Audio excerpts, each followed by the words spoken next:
நம் வாழ்வில் அனைத்து கஷ்டங்களையும் போக்கி செல்வ செழிப்போடு இன்பத்தை தரக்கூடிய பிள்ளையாரின் நாமங்களை பாராயணம் செய்யலாம் வாருங்கள். ஓம் பிள்ளையாரப்பனே போற்றி போற்றி. நாம் நினைப்பதெல்லாம் நடப்பதில்லை, ஆனால் விநாயகர் நினைக்காமல் நமக்கு எதுவும் நடப்பதில்லையே. ஓம் ஆபத்தில் காப்பாய் போற்றி. ஓம் பாவமறுப்பாய் போற்றி. ஓம் விகடச்சக்கர விநாயகா போற்றி. ஓம் விண்ணவர் தொழும் விமலா போற்றி. ஓம் மண்ணுயிர்க்கொரு மருந்தே போற்றி. ஓம் கள்ளவாரண பிள்ளையே போற்றி. ஓம் திருமுறை காட்டிய திருவே போற்றி.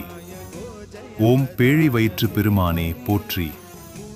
ஓம் இருவேறு உருவ இறைவா போற்றி. ஓம் தம்பிக்கு வள்ளியை தந்தாய் போற்றி. ஓம் வேண்டும் வரமருள்வாய் போற்றி. ஓம் விநாயகரே போற்றி போற்றி. ஓம் நம சிவாய. சிவ சிவ சங்கரா. இது போன்ற மந்திரங்களை தெரிந்து கொள்ள சப்ஸ்கிரைப் செய்து கொள்ளுங்கள். நன்றி. வாழ்க வளமுடன்.